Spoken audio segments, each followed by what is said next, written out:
to mention is that you've known me since I was a graduate student at NYU, and just really made me feel comfortable there. And I remember, like, you knew my name, like my first name.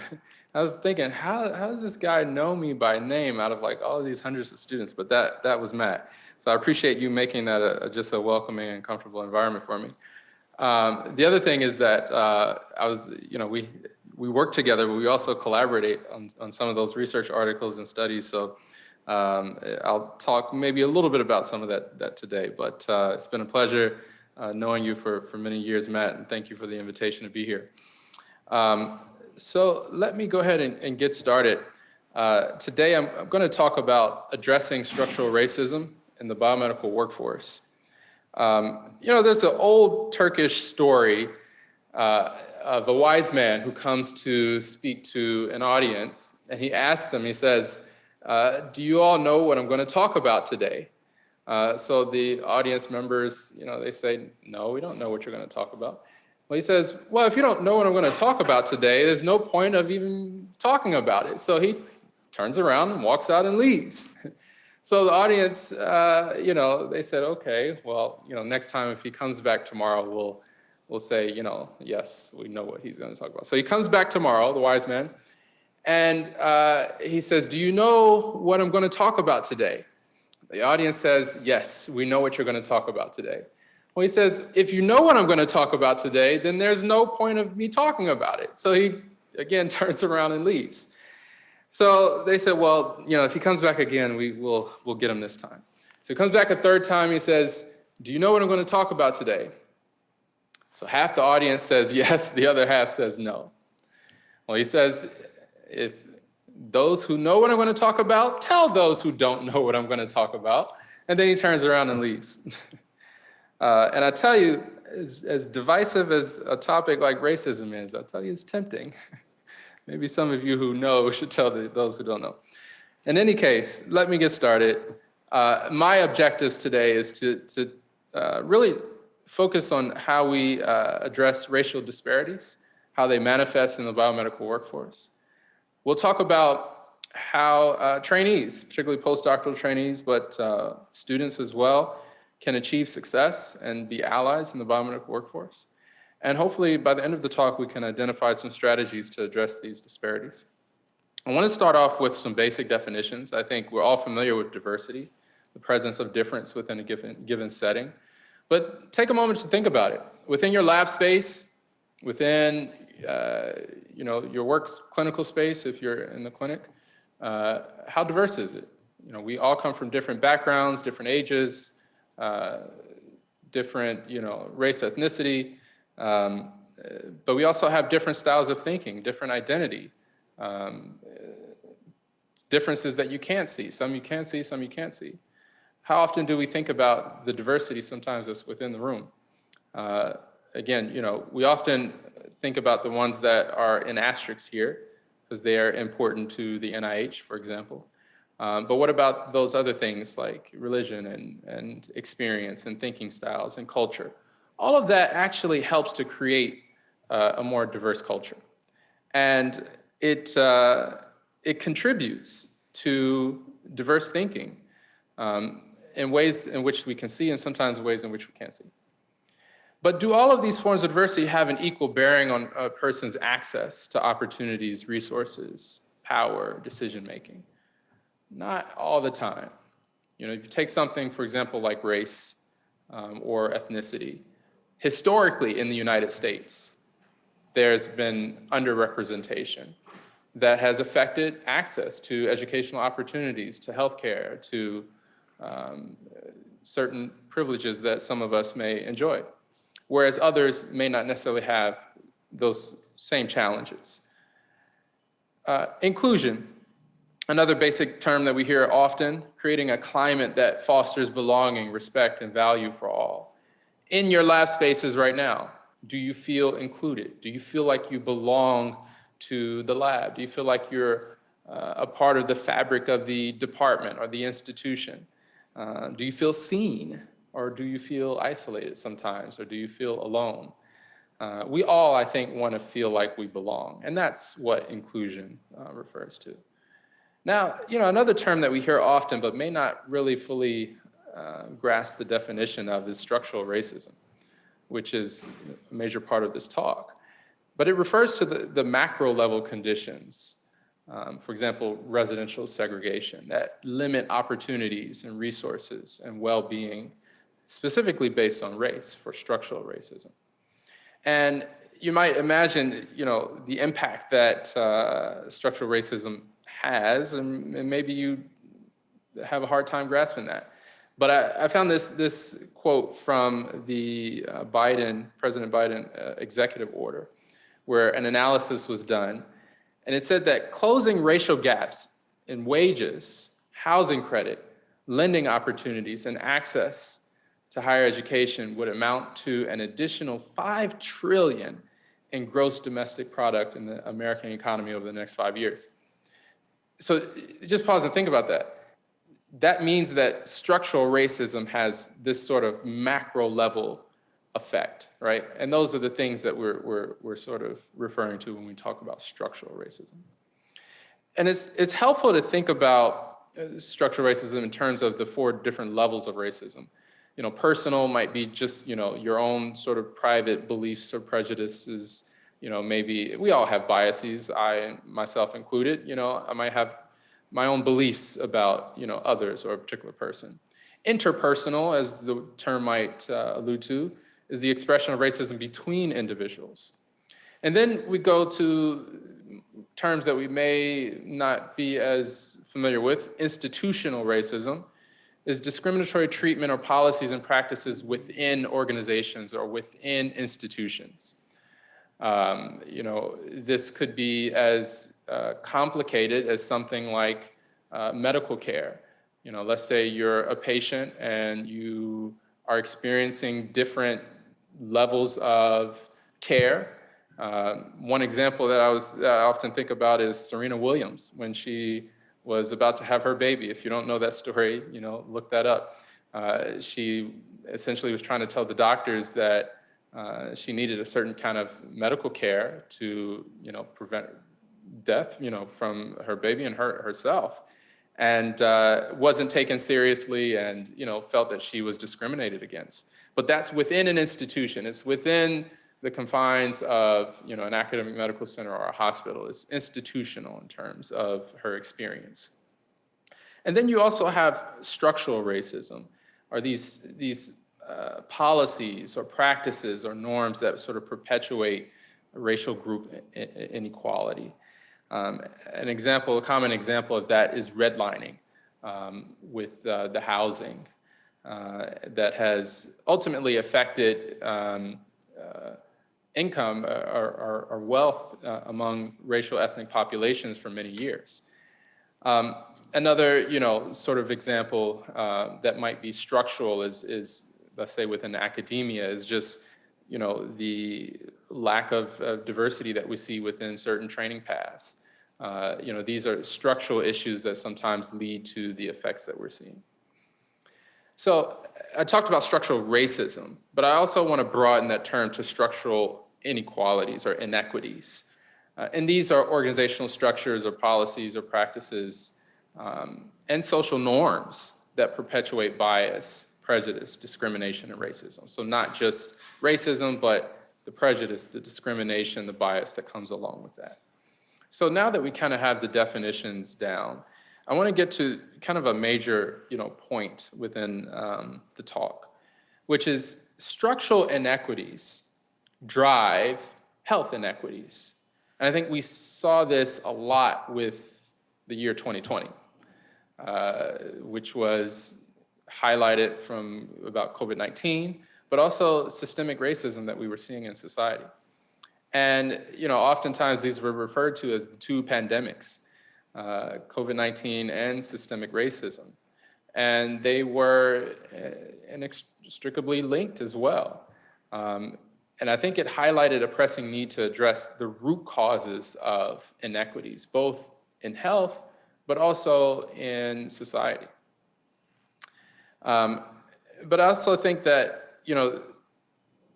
these structural inequities can be, looked at in terms of an analogy. And oftentimes within the health disparities field, there's an analogy that's used called the gardener's tale. If you haven't heard about that, I don't know if I have a lot of time to talk about it, I would look that one up. But the fishbowl analogy is another. And it says essentially that, if you have a fish tank and the water is dirty or cloudy and there's cracks in the fish tank, no matter how healthy that fish is, it's not going to reach its maximum potential because the water is dirty. The environment is sort of holding it back from reaching its highest and fullest health potential. And I think that is, a very sort of simplistic way to look at the structural inequities that prevent our society from reaching its greatest health potential. But structural inequities also exist in the biomedical science and biomedical workforce. There's, as I mentioned before, lack of diversity within the biomedical workforce. I think this is one of the most evident and probably most pressing, needs and obvious needs within our training pipelines. But also, if you look at and think about structural inequities, they have an effect on the type of science that we do. Certainly many of us are interested in health disparities. A lot of these structural inequities, whether it has to do with housing or gun violence or, health, they all drive our scientific problems and ultimately drive the funding that's distributed to investigate those scientific problems. So we really, when we think about our biomedical workforce and the science of it, we also really should be thinking about the structural inequities that lead to that. Funding disparities, particularly at the training aspect or the training level, I'll talk a little bit about that, given examples of the NIH and faculty. But there are largely disparities that are not necessarily attributed to one person or interpersonal interactions, but largely these structural issues that contribute to one group not being as successful in terms of NIH grants as another. We'll talk about that. But also, finally, I'll point out this concept of racial battle fatigue, where sometimes you're you come from a marginalized group or you come from an underrepresented group, and you are in academic spaces where it becomes very burdensome to continue because of your experience. And that gets to the inclusion, it gets to the culture of the institution part. And one sort of example that came out recently by Dr. Uche Blackstock, she wrote an article about why Black doctors like me are leaving faculty positions in academic medical centers. And she made this quote, it said, "I made the difficult decision to leave my faculty position at an academic medical center after more than 9 years there because of a toxic and oppressive work environment that instilled in me fear of retaliation for being vocal about racism and sexism within the institution." And as much as we'd like to think that in 2021, this really shouldn't be as much of an issue, it really still is. And I think we have to think about the structural aspects that lead to this, as opposed to sometimes thinking about it from the deficit model where, oh, something's wrong with the trainee, or the trainee didn't, maybe they aren't as thick-skinned as I was when I was training.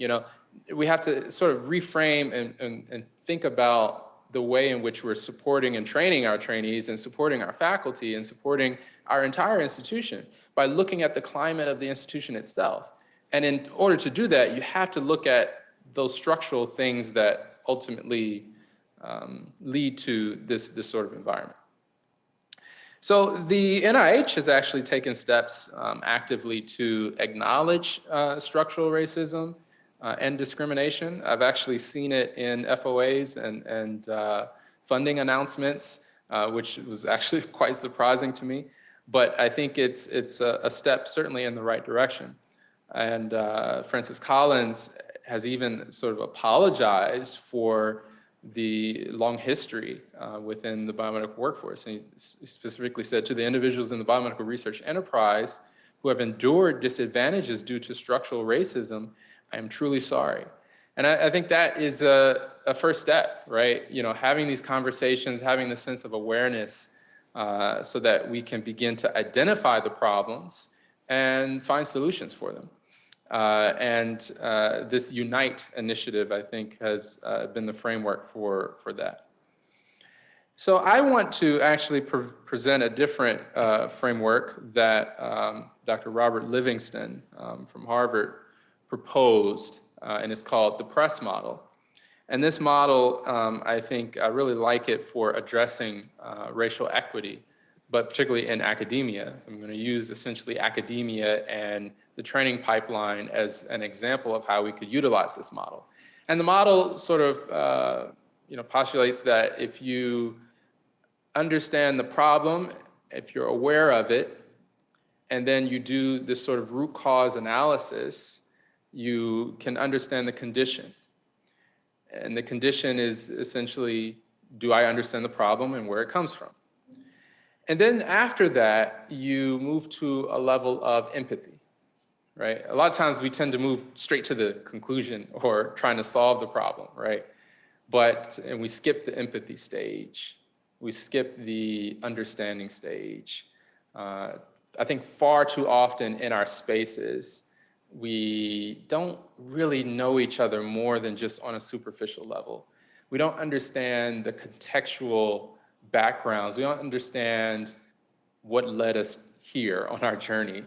I don't think it's purposeful because, I think we all appreciate, especially in science, like, you appreciate a person for the science that they bring and the love, for science. But I think if we really want to truly value and support people, we kind of have to understand each other on more than just a superficial level. And that takes empathy. It takes conversations, right? So sometimes we skip that stage. And it asks the question, do I care enough about the problem and the people that it harms? And then we can move to strategy and sacrifice. Do I know how to correct the problem, and am I willing to do it? Because it sometimes involves a little sacrifice. So in terms of, I'm going to essentially walk through a case study of using this model of PRESS. And the first thing is we have to understand the condition. And in my particular model, we're going to focus on largely underrepresented groups who fall within the racial ethnic category. And if you look, for example, within the United States history, which I think is a frame of reference for how we even get to this term of underrepresented groups that the NIH defines, I think a lot of times we look at, these definitions of these terms, like, URM or underrepresented groups without much context to US history. The US history provides a lot of context for how we got to where we are and why those particular groups are part of that particular definition. And if you think about the entire, continuum of, racial oppression in the United States, starting from, 1619, our sort of period, which largely is defined by one author as the new Jim Crow, has been really short in terms of in policy abolishing racial and discriminatory practices in most cases, right? 61% of our history is a history where we were enslaving African Americans and those who identify as Black. 23% of that US history was enforced by laws like Jim Crow laws that sort of perpetuated privilege. And we are still sort of suffering the ramifications of that. So it's important to understand that historical context. And so now if we look into my little case study here about the training pipeline, we can see that we're making some progress. For example, if you look, let me define a few things here first. So peers, this is a term that stands for people excluded based on ethnicity or race. So it's synonymous to underrepresented, right? But I'm trying to stray away from the term underrepresented minority because I think there are better terms that we could use, at least underrepresented groups for now.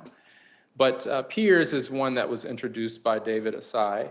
And if you look at the training pipeline from college to, looking specific, oops, I think I lost my screen, specifically to STEM bachelor degrees and then PhDs, we're making some progress since 1992. Like the needle is moving. We're getting a little bit more diverse. Like that's a good thing, right?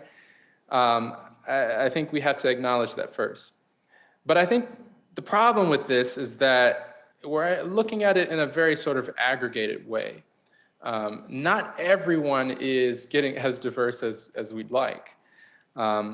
If you actually break that down by sort of race and ethnicity among the Black, Indigenous, and people of color, you'll see that there are differences even within the underrepresented groups. So again, looking across the training pipeline from like bachelor's to master's to doctorate, if you look, for example, at Hispanic groups, the STEM degrees have been increasing slightly. There's a 12% increase. Master's degrees have been increasing among this demographic. And at the doctoral level, there's been some increase, but still not enough compared to the representation in the US population. If you look at those who identify as Black, the line has been largely flat at the bachelor's level. Master's, some increase, and almost very little increase except for the last maybe 4 or 5 years at the doctorate level. But still underrepresented compared to their representation in the population. Asian groups are faring a little bit better, certainly at the professional doctorate level. And then there's been subsequently a decline within those who identify as white. But I think, again, the message here is that underrepresented groups earn only 6% of STEM research doctoral degrees, and that's not where we need to be compared to our US population. And I think we've known these data for a while, but I think it's good to also look at the data in a sort of disaggregated way, because sometimes we tend to group underrepresented together. Now, if you look at the next training stage, which is postdocs, this is where I've done a lot of my own investigation and research with my collaborators. We're looking specifically at underrepresented groups here because the lines tend to be quite skewed if you include the other groups. But just looking at the underrepresented groups in terms of the NIH underrepresented definition, for postdocs in the life sciences, you see that these are raw numbers of postdoctoral fellows. There is not much increase over the last 10 years. Some slight increase of Hispanic males, which are in the solid line, and Hispanic females, which are in the dotted line. But Black males and Black females are actually going down, if not have been largely flat. And Native American groups have been largely flat. So again, the point is to highlight the disaggregated data and to encourage us to not just look at underrepresented groups and thinking that we're moving the needle and that it's a success and that we're doing fine, but to really disaggregate the data and look at those who have been most underrepresented in terms of our populations. And this includes those with disabilities, those who come from disadvantaged backgrounds that we often overlook. I sit on an NIH study section. I can't tell you how many times we review grants, and there's just even failure to even think about or mention recruiting for disabled populations, even though it's a part of our definition for underrepresented groups. And I think we just have to learn more about how we do that and educate ourselves, but we can't forget about these groups that are historically and continuously underrepresented, right? We did a study on postdocs to try to better understand their career intention patterns. And then we looked at what we found in terms of the results. We looked at it by gender and by underrepresentation. And basically we asked the question, what career sector do you intend to pursue after you finish your postdoc? Is it going to be a faculty position that's research intensive, a faculty position that's largely teaching intensive? Maybe you want to go into industry, or are you planning to leave the bench, but still in a science-related position or just a non-science related position in and of itself? And what we found was that largely those who identify as well represented, so this is the opposite of URM, those who identified as either white or Asian, about 51% of them wanted to pursue a faculty position. And there were some differences based on the other groups. So underrepresented minority males, only 42% of them were most interested in pursuing a faculty position that was research intensive. And their odds of pursuing a non-science or non-research career was twice as high than any other group. And if you look at those postdocs who identified as female and how they responded, it was a little bit less than the well-represented males, and more interest in teaching and industry positions as well. So then we sort of did a regression analysis to try to understand if there were predictors for career sector based on a number of other factors that you found to be important for a career.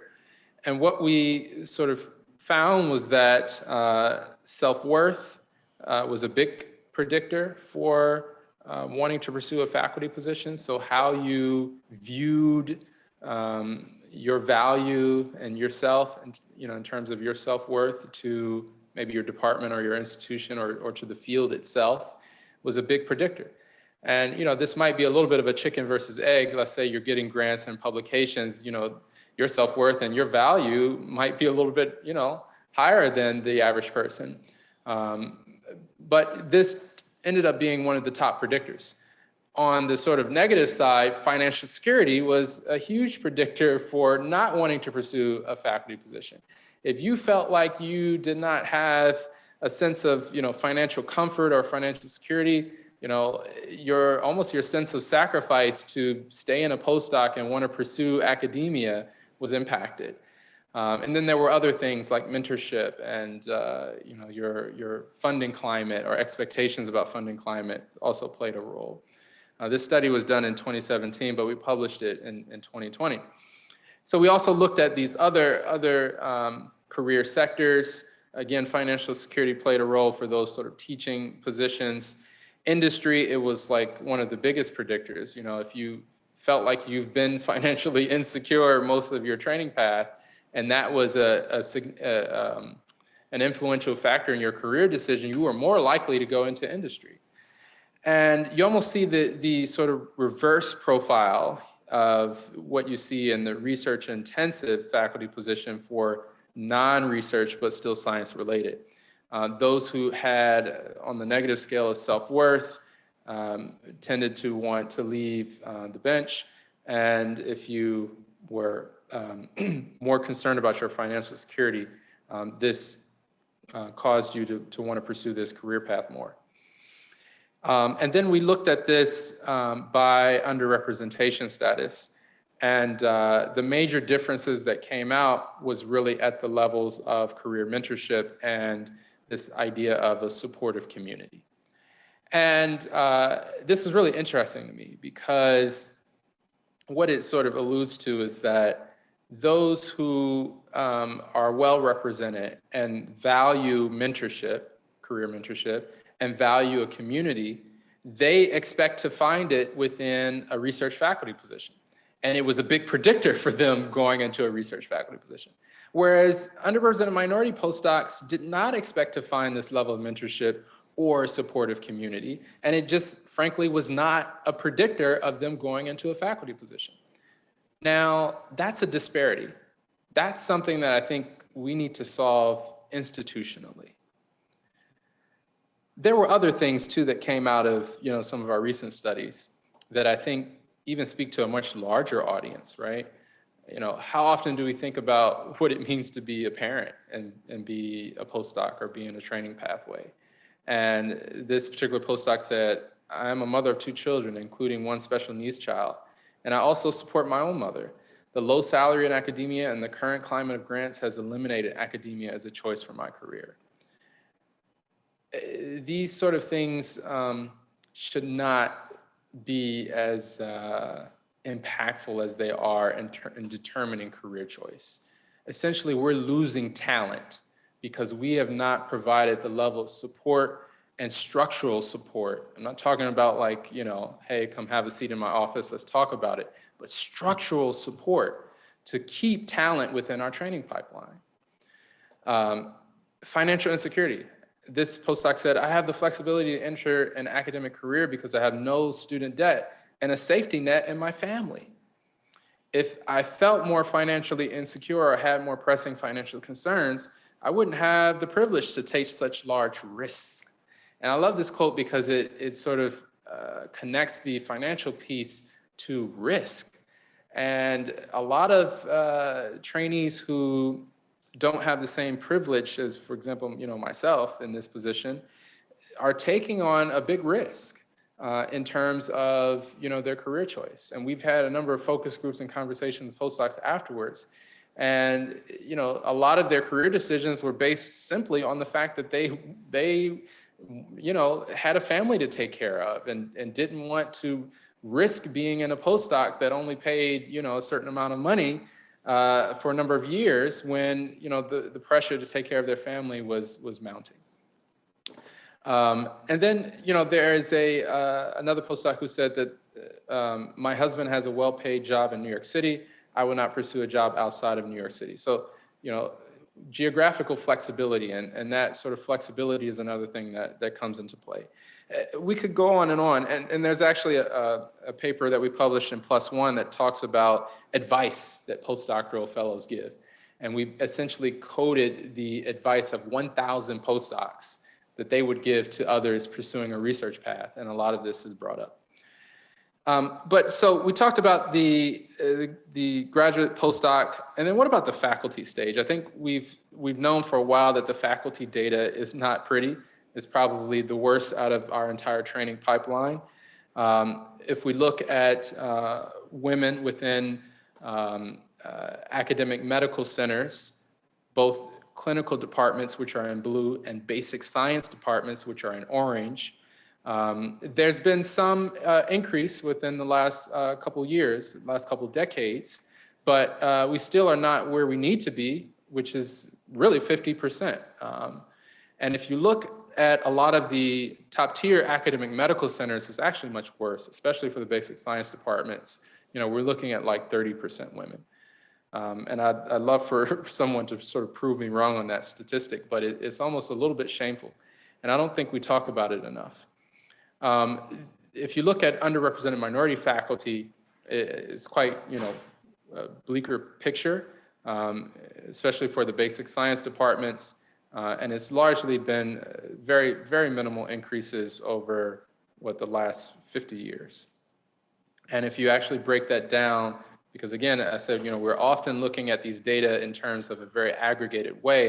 If you break that down by actual race and ethnicity of basic science faculty at US medical schools, Black and Hispanics have been extremely flat for the last 30 years.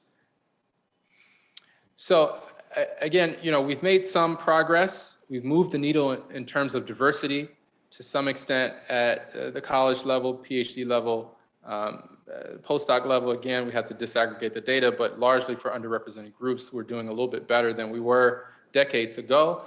The faculty level still remains a problem for us. It's like we can't get over that. And it almost begs the question as to why, but we're starting to investigate that scientifically. I want to move on now to, okay, well, let's say you've made it to faculty. Maybe the disparities stop, but they don't, right? There are disparities in terms of NIH funding. This came out in Science in 2011 about the probability of winning an NIH R01 by race and ethnicity.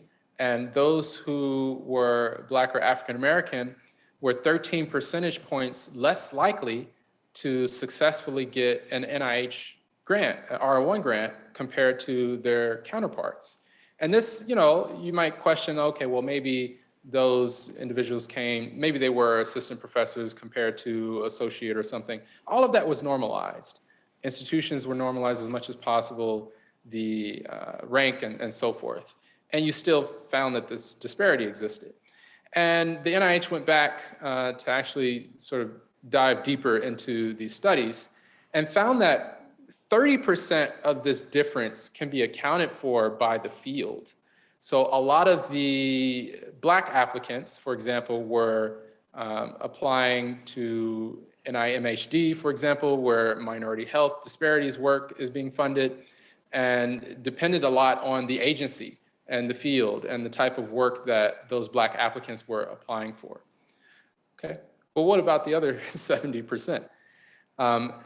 And if you look specifically at some of the latest data, again, we've been moving the needle. So these, I'm going to break this down for you. I know it's a lot to take in, but these are R01 grants of Black and African American recipients. In 2013, that's the actual raw number. 52 Black NIH investigators received R01s. In 2020, 166 Black NIH investigators received R01s. So that's a 219% increase, which is good. We're moving the needle. We're sort of reducing the funding gap, but we still haven't gotten rid of it, right? In 2013, it was a 10% funding gap. And this actually refers to essentially the success of your NIH application compared to your counterparts. And it's been reduced from 10% to 8%, but it still exists. And if you actually look at the actual proportion of R01 grants, Black applicants only receive 2% of those NIH awards, R01s, which is, it's kind of a problem. If you look at Hispanic and Latino applicants, or the number of actual recipients of R01 grants, that has increased as well. There is no funding gap between the Hispanic and white counterparts, for example, but they still only account for 5% of R01s, which again is a bit of a problem. Whereas those who identify as white and Asian have in 2020 received 8,000 of the R01s and account for 93% of the proportion of R01 grants. So the point is that we have a funding gap. There's actually a small percentage of the applicants who are coming from underrepresented groups that hold R01 grants. What are we going to do about this structurally? Again, I'm trying to get us to think about not necessarily the individual, the trainee, but the environment, the structural environment that helps to contribute to success. And so we go back to our model of press. We looked at the condition. So we understand the problem. We looked at a lot of data on the problem. Now, what about the concern? Do I have the empathy? Do I care enough? Well, let me share a little bit of anecdotes from a paper recently that came out in 2020. So this is a sample of vignettes experienced by BIPOC, or these Black, Indigenous, and people of color peers in science and academic medicine, reflecting bias and lack of sensitivity in the environments and institutions in which they train and work. Let's just take a moment to just process, hear, be open-minded to some of these experiences. My colleague told me that health disparities research is not science. My colleague told me that Blacks have lower IQs than whites. My colleague told me that when we began working together, they questioned whether they wanted to continue working with me given my views about race.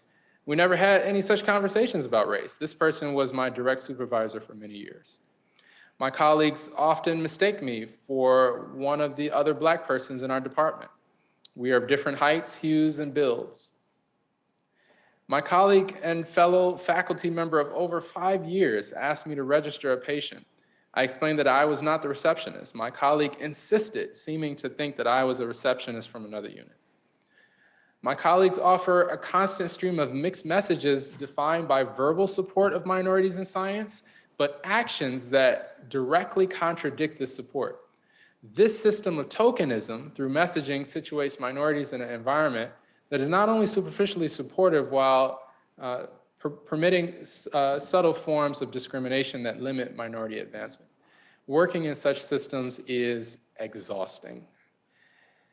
The director of my organization told me that as a scientist, you're not really Black because you're good.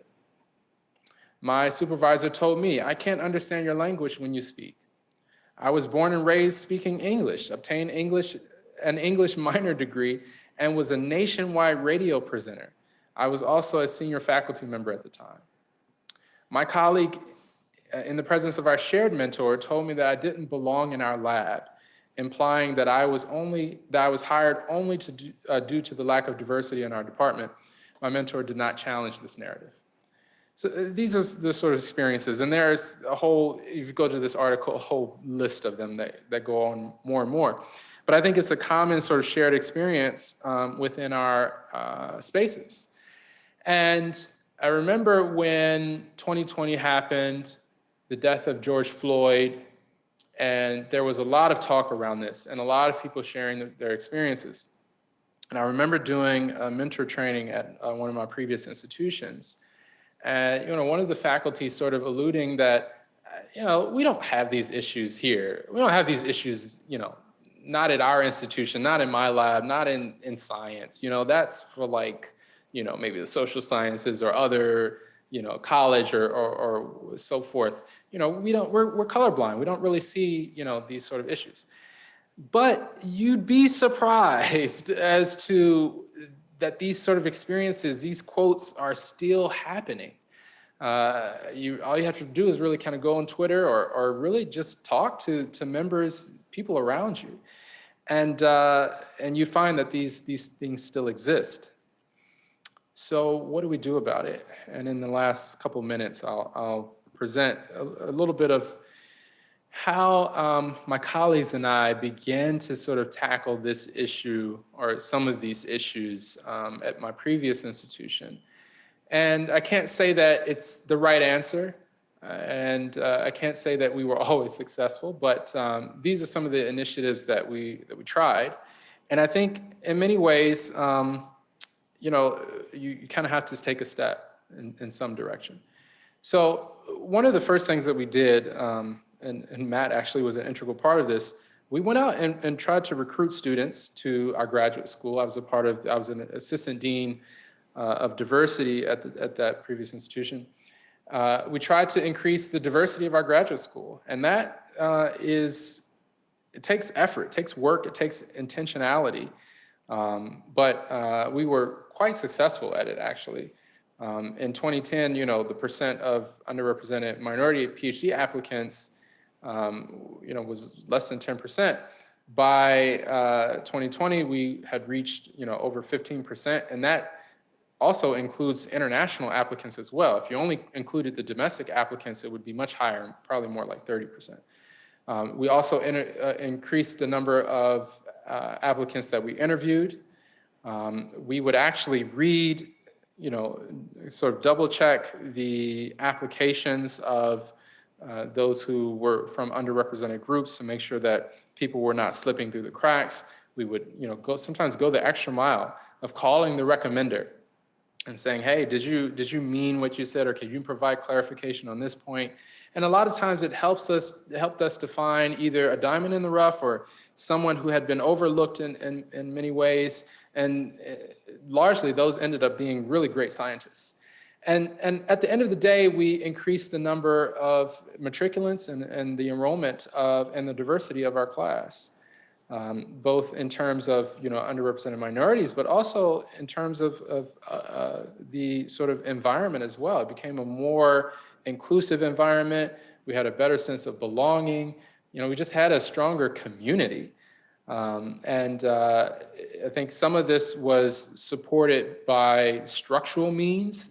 Not just people going out and doing the work, but we had funding. We applied for an NIH grant to establish an IMSD program.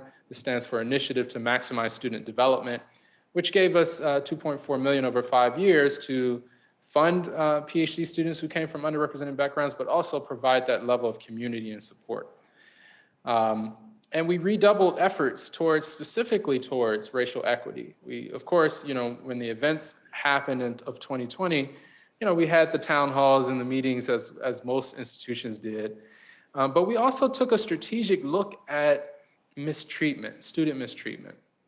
And, didn't sort of undervalue even those little things like microaggressions, right? Those things that sometimes you're not even sure about what you're hearing or what you're experiencing half the time, but because it's repeated enough and because you talk to other colleagues, it's like, okay, maybe this is real. even those things, we established a process by which they can be investigated and sort of tracked.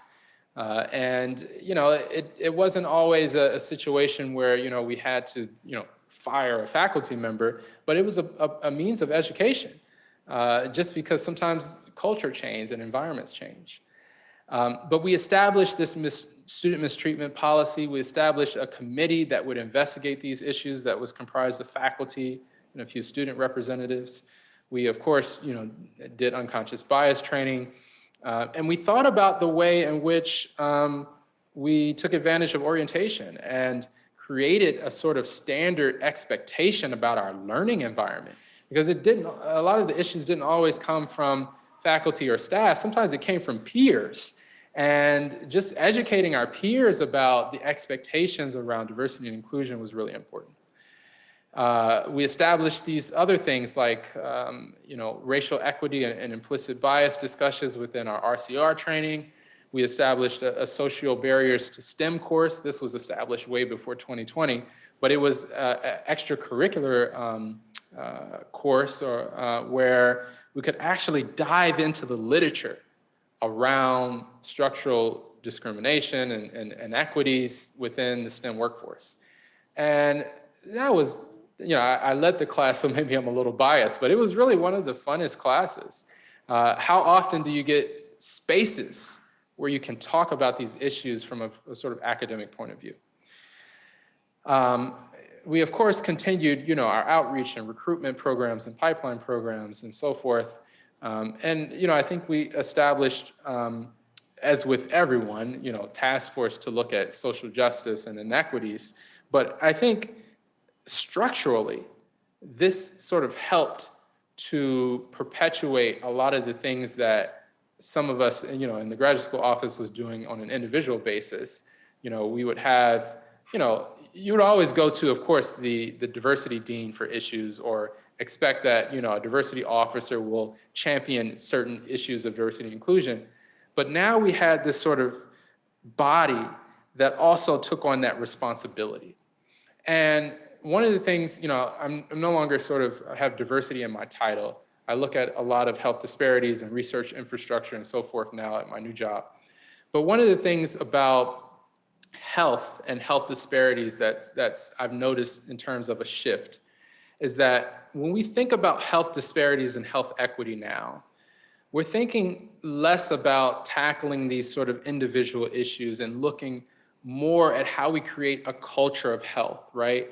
And those practices and the structural things that influence health.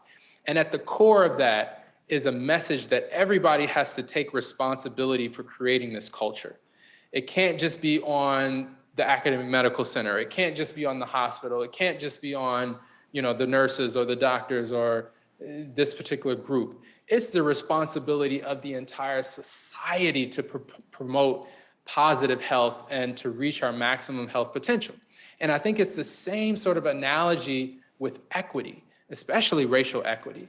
It's the responsibility of the entire environment, from everyone that you see and everyone that you interact with, to create this sort of milieu and this space where everyone feels like they can thrive.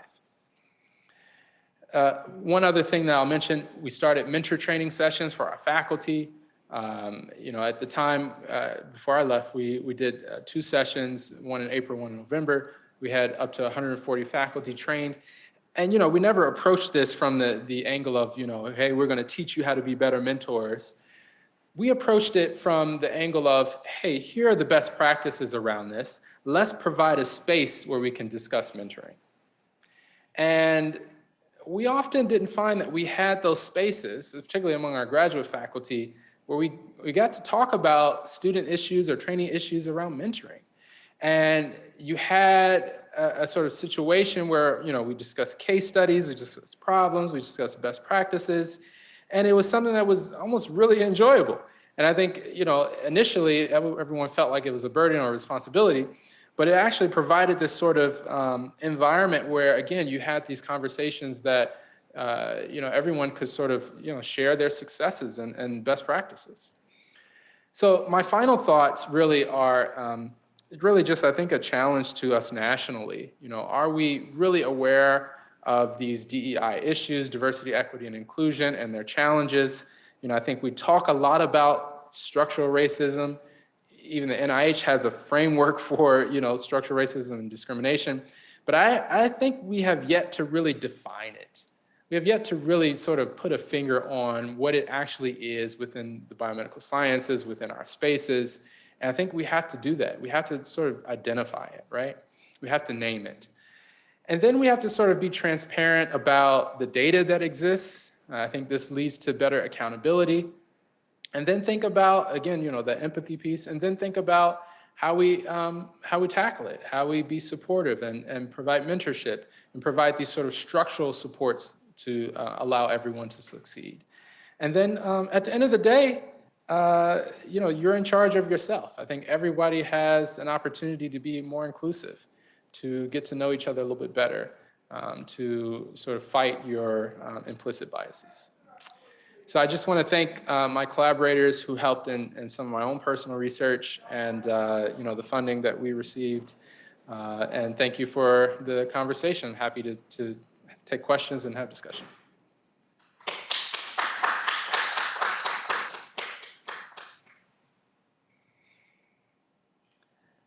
Will I be able to hear people on Zoom or?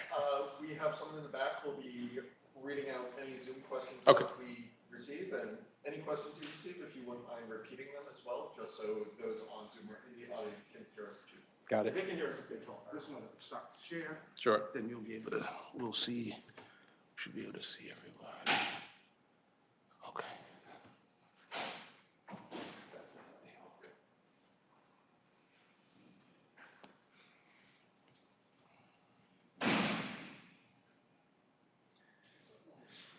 Any questions, thoughts, or comments? So, Marcus, the issues that you talked about today certainly exist at every level. You highlighted some of the work that the NIH is doing on the national level, as well as some of the efforts you had worked on at the institutional level. Are there additional local or NYC resources that you know of in the biomedical sciences focused on working in this area? That's a very good question. The question was, I've demonstrated a lot of national data at the institutional level. Are there any sort of NYC, New York City, local resources to, sort of continue this good fight? The first thing that comes to mind, which is not necessarily a New York City specific thing, but one thing that I've sort of been, proud and maybe surprised about is just the way in which affinity groups have sort of come together on social media spaces like Twitter.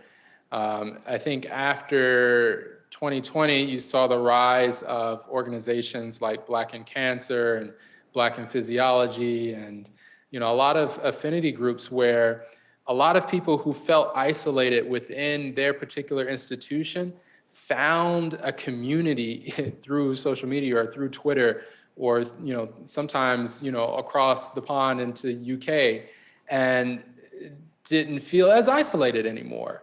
And even though you might be one of very few at your institution who specifically identify in the same way that you do. So I'd say to those people who feel marginalized or isolated in that way, look and seek out those sort of affinity groups that might be online. And I think given sort of the new age in which we're sort of adjusting to, that has been one thing that sort of has come out of, the pandemic. But specifically to New York City, I mean, you have myself. I'm happy to be a resource for anyone. I just consider it part of my passion to mentor and to collaborate and so forth. But if I think of any others, I'll be sure to share them after the talk. Thank you. We have a question from the line. Have you looked at pay gaps by race or ethnicity? Have I looked at pay gaps by race or ethnicity? Not in any sort of published fashion. I've been at institutions where we've looked at pay gaps by race and ethnicity.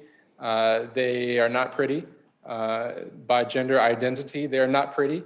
I have seen a publication, I believe in eLife, that looked at the wages of postdocs, and I'm not sure if it was separated by race or ethnicity, but there are at least one or two articles that has looked at this that are published. I think it would be really interesting because I think we have to be a little bit more transparent about the disparities there. We know that there are biases in terms of pay based on specifically race and ethnicity. There are some really great studies that highlight that. And I think the only way that we're going to solve it is to essentially sort of institutions have to hold themselves accountable for fixing it and righting those wrongs, which is not always easy on behalf of the institution. You know, it's not always easy, especially when sometimes you don't have the resources exactly within the moment, but it needs to be a part of the strategic plan. Thank you. We have another question from our Zoom audience. Do you have any recommendations for increasing people with disabilities in STEM within the workforce and the education space? Yes, I think we need to collaborate with institutions and with offices that have expertise in that space. I feel like there's an institution in New York State that is, really well known for their disabilities population on the undergraduate campus.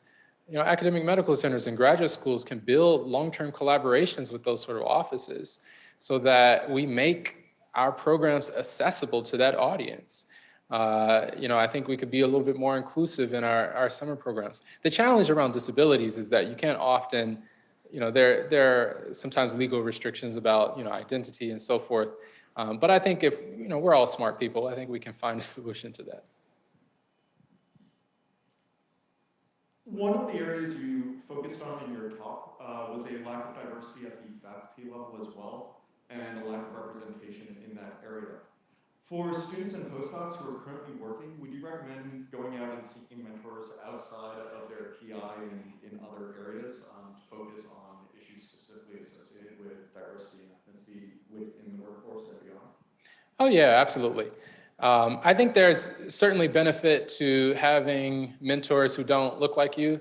Matt and I are products of Joel Oppenheim, who just, doesn't look like me, but he's one of the best mentors I've ever had in my life.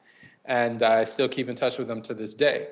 But there are also, other people within my sort of mentoring network that sort of identify how I identify. We have similar experiences. I can say something to them, and they understand it right away because we just come from a similar experience.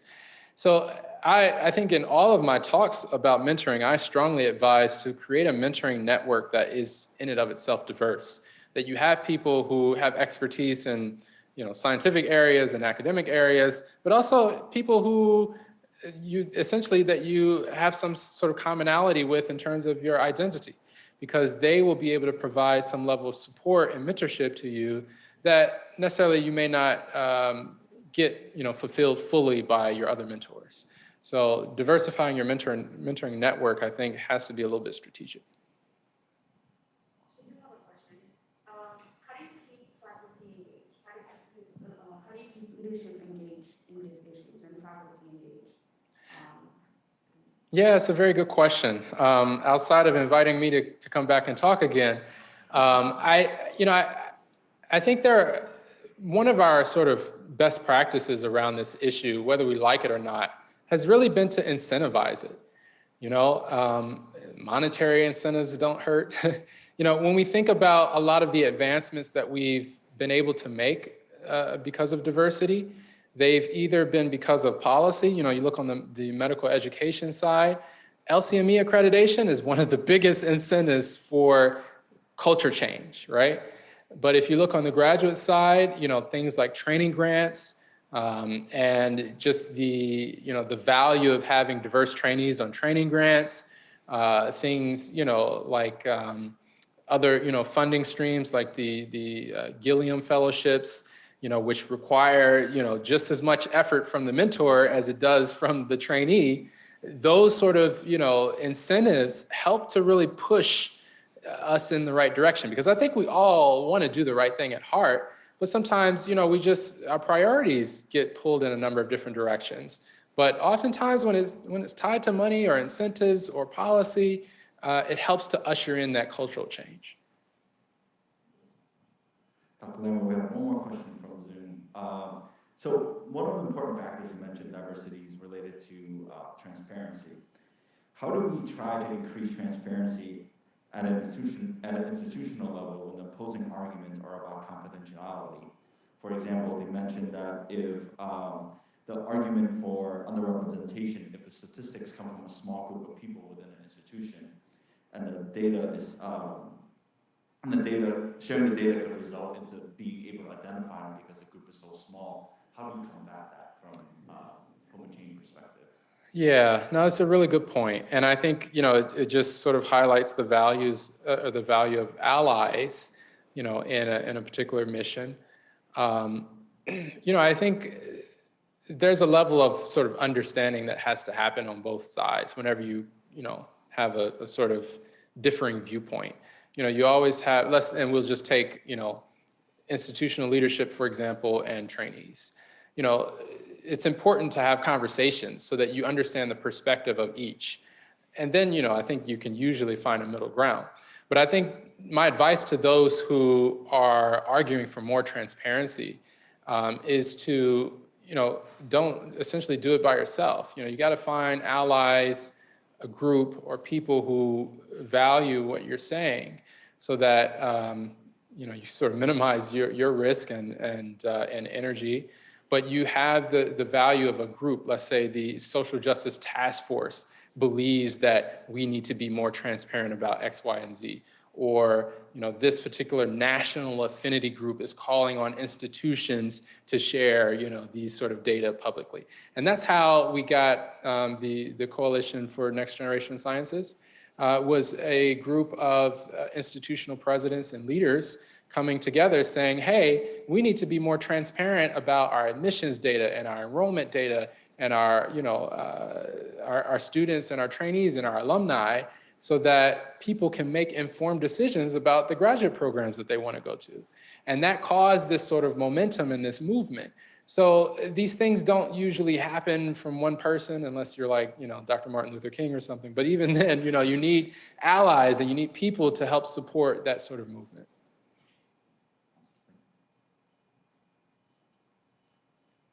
We have another question. What professional advice would you give to students in biomedical sciences who may be experiencing microaggressions in their academic environments?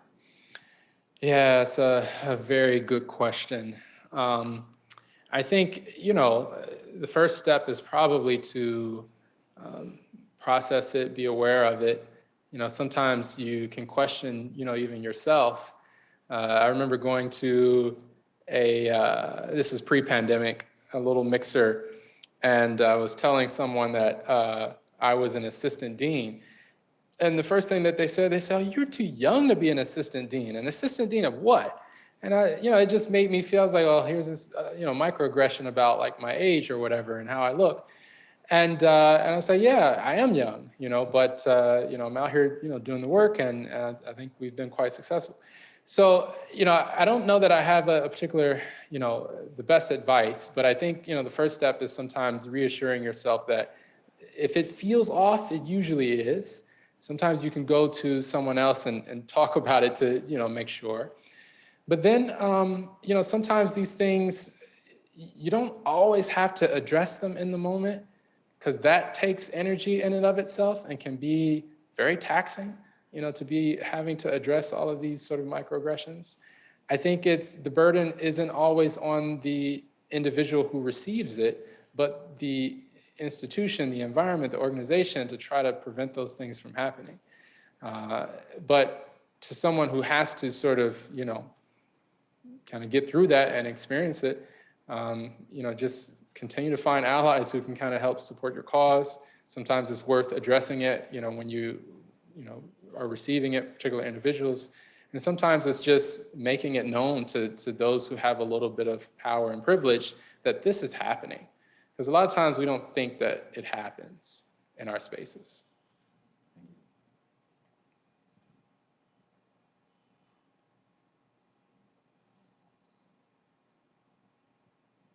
All right, well, thank you so much. It's been really fun. I really appreciate the opportunity to speak with you.